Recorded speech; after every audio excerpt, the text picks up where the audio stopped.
यह वीडियो केवल सामान्य जानकारी के लिए है। कोई भी दवा लेने से पहले डॉक्टर से सलाह अवश्य लें। अगर कोई वीडियो देखकर दवा लेता है तो वह खुद जिम्मेदार होगा। धन्यवाद। हेलो दोस्तों, आज हम लोग बात करेंगे बहुत ज़्यादा बाल झड़ने के बेस्ट इलाज के बारे में। ठीक है, हमें बहुत सारे लोगों में ये समस्या देखने को मिलती है। हर फैमिली में एक ना एक बंदा ऐसा होता है, एक ना एक बंदी ऐसी होती है जिसके ना बाल बहुत ज़्यादा झड़ते रहते हैं। और सर्दियों में ये प्रॉब्लम जो है बाल झड़ने वाली वो ज़्यादा देखने को मिलती है। ठीक है, तो अपन बात करेंगे कि कैसे इन बाल झड़ने वाली समस्याओं को रोका जा सकता है और जो झड़े हुए बाल है वो कैसे वापस आ सकते हैं, उसके बारे में अपन बेस्ट ट्रीटमेंट पेशेंट को क्या दे सकते हैं ताकि उसका तुरंत जो है उसका बाल झड़ना रुक जाए और उसका जल्दी से वो जो हेयर जो झड़ चुके हैं वो वापस आ जाएं। ठीक है, तो उसके बारे में हम बात करेंगे। तो सबसे पहले अपन जान लेते हैं कि आखिर झड़ने का कारण क्या होता है, क्योंकि कारण जानना बहुत ज़्यादा ज़रूरी है। बिना कारण जाने अपन ट्रीटमेंट नहीं कर सकते। तो मेन चीज़ है इसमें न्यूट्रिशनल डेफिशिएंसी। न्यूट्रिशनल में विटामिन बी, विटामिन डी और बायोटिन की डेफिशिएंसी होने की वजह से बाल बहुत ज़्यादा कमज़ोर हो जाते हैं, इसलिए वो झड़ना स्टार्ट हो जाते हैं। ठीक है, उसके बाद में हार्मोनल इम्बैलेंस। ठीक है, जो कि पोस्टपार्टम मतलब कि बच्चे की डिलीवरी के बाद में भी ऐसा हो सकता है। हार्मोनल इम्बैलेंस मतलब चेंजेस होते हैं, उस वजह से बाल झड़ने लग जाते हैं। ठीक है, और हेरिडिटरी जो हेयर थिनिंग जो होती है ना, उसकी प्रॉब्लम हो सकती है। स्ट्रेस की वजह से अगर आप बहुत ज़्यादा तनाव में रहते हैं, टेंशन में रहते हैं, आपने वेट बहुत ज़्यादा गेन कर लिया अचानक से बहुत ज़्यादा लॉस कर लिया है, तो उस केस में भी बाल बहुत ज़्यादा झड़ना स्टार्ट हो जाते हैं। मेडिकल कंडीशन कोई हो सकती है, आपको कोई डिजीज़ है, ठीक है, या जैसे थायराइड डिजीज़ है, इन सब में ज़्यादा प्रॉब्लम आती है, बाल झड़ने वाली प्रॉब्लम ज़्यादा देखने को मिलती है। ठीक है, तो कोजेज़ में ये 4 कंडीशंस हो गई। उसके बाद में है हेयर स्टाइल। अपनी जो हेयर स्टाइल होती है, जैसे आप इस फोटो में देख सकते हैं, इस बच्चे की जो बाल होते हैं उनको बहुत टाइटली और पीछे करके बांधा गया है। इससे क्या होता है, हेयर लाइन जो है ना वो धीरे धीरे पीछे चली जाती है, यहाँ से बाल झड़ना स्टार्ट हो जाते हैं, क्योंकि यहाँ से ना टेंशन बहुत ज़्यादा बढ़ जाती है और बाल झड़ना स्टार्ट हो जाता है। उसके बाद में ट्रीटमेंट, आजकल जो क्या है ना, फैशन के दौर में लोग बहुत ज़्यादा क्रेटिन प्रोटीन, कर्ल, हेयर को कर्ल करवाना, बाल को स्ट्रेट करवाना, ये सारे ट्रीटमेंट लेना स्टार्ट कर देते हैं, जिससे साइड इफ़ेक्ट होते हैं बहुत सारे। उनसे उनके बाल झड़ना स्टार्ट हो जाते हैं, बाल बहुत ज़्यादा कमज़ोर हो जाते हैं।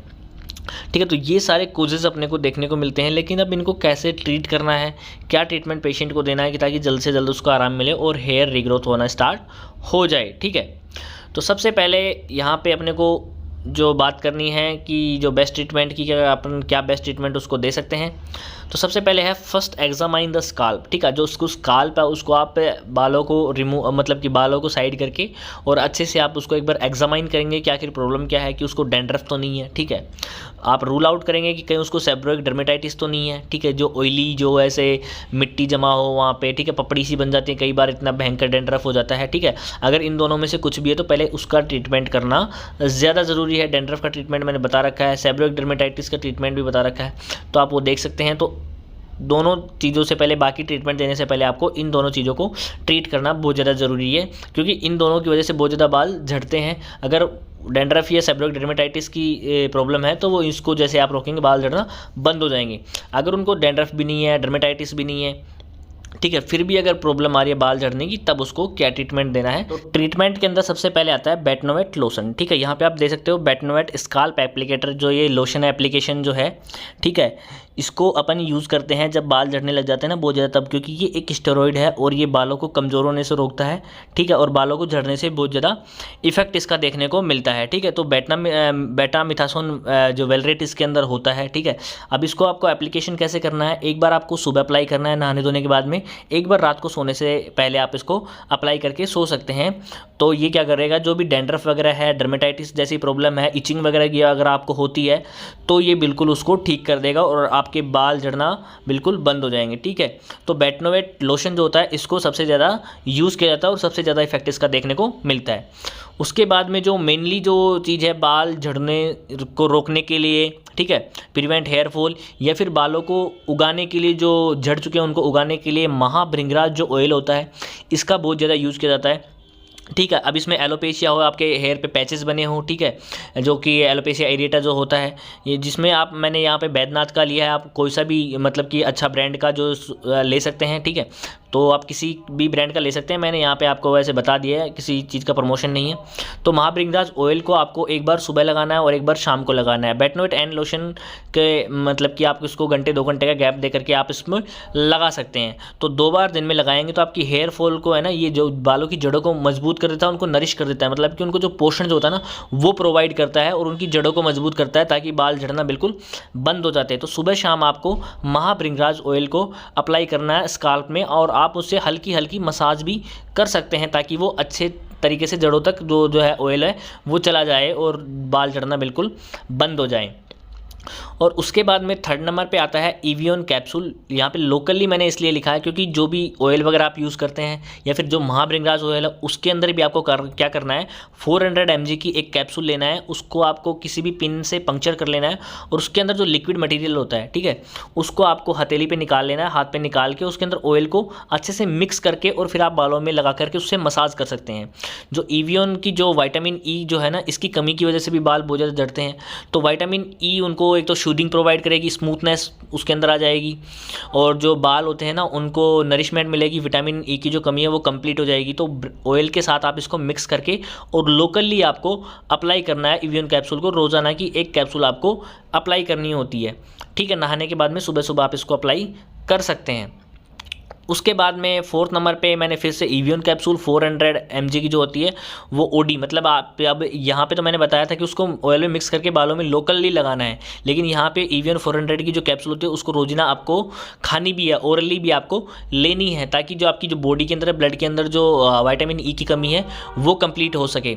तो यहाँ पे अपन एवियन 400 mg की जो कैप्सूल होती है ना उसको रोज़ाना एक कैप्सूल आप सुबह भी खा सकते हैं, शाम को भी, लेकिन रोज़ाना आपको सिर्फ एक ही कैप्सूल को खाना है, ओके। उसके बाद में फिफ्थ नंबर पे आती है कैप्सूल बायोटीन, जो कि हेयर विटामिन है। ये हेयर के लिए सबसे बेस्ट विटामिन जो मानी जाती है वो बायोटीन है, ठीक है। बायोटीन की जो कैप्सूल होती है ना ये अपने को हेल्दी हेयर्स को प्रोवाइड करती है, स्किन और नेल्स को भी ये काफ़ी हेल्प करती है ठीक होने में, ठीक है। तो बायोटीन जो कैप्सूल जो होती है ना ये हेयर को प्रिवेंट नहीं करती, हेयर रीग्रोथ जो होता है ना उसमें बहुत ज़्यादा हेल्प करती है। ये इसको एलोपेशिया वगैरह या फिर जो किसी के बाल बहुत ज़्यादा झड़ चुके हैं, हेयर लाइन पीछे चली गई, तो उस केस में भी बायोटीन कैप्सूल्स को यूज़ किया जाता है। तो बायोटीन कैप्सूल आपको यहाँ पे यूज़ करनी है, रोजाना की एक कैप्सूल आपको खानी है।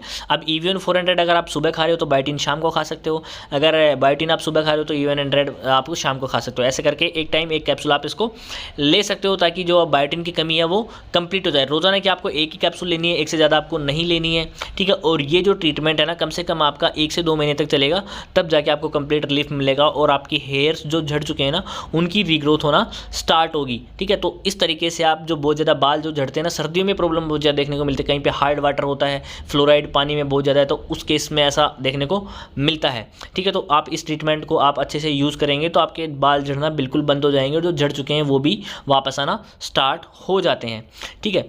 उसके बाद में कुछ इंस्ट्रक्शंस मैं आपको बता देता हूँ कि जो दवाई या मेडिसिन तो आपको मैंने बता दी, लेकिन कुछ इंस्ट्रक्शंस बहुत ज़्यादा ज़रूरी होते हैं कि जो कि हेयर फॉल को प्रिवेंट करते हैं, जिसमें सबसे पहले आ जाता है हाई प्रोटीन डाइट, ठीक है। हाई प्रोटीन डाइट में आप इसमें कुछ भी जो चिकन फिश मिल्क अच्छे से ले सकते हैं, ठीक है। उसके बाद में अवॉइड हॉट वाटर बाथ, ठीक है। आपको बहुत ज़्यादा गर्म पानी से बिल्कुल भी नहीं नहाना है, या तो आप उसके लिए वार्म वाटर यूज़ कर सकते हैं या फिर कोल्ड वाटर यूज़ कर सकते हैं नहाने के लिए, क्योंकि वार्म वाटर जो ज़्यादा गर्म पानी जो होता है ना उससे बाल कमज़ोर हो जाते हैं।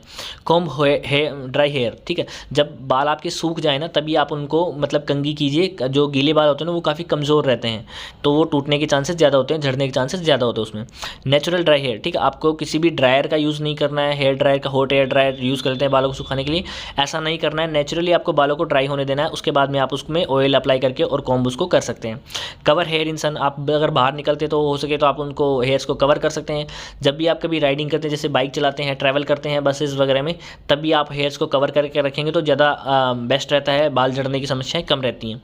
यूज़ प्रोटीन शैम्पू, आपको कोई भी प्रोटीन शैम्पू लेना है आपको, और वीक में आपको सिर्फ 2 बार लगाना है, ठीक है। 2 टाइम्स इन ए वीक आप इसको यूज़ करेंगे ताकि बालों को अच्छे से नरिशमेंट मिल सके और उनका झड़ना जल्दी से बंद हो सके, ठीक है। तो ये था पूरा लेक्चर बहुत ज़्यादा बाल झड़ने के बेस्ट इलाज के बारे में।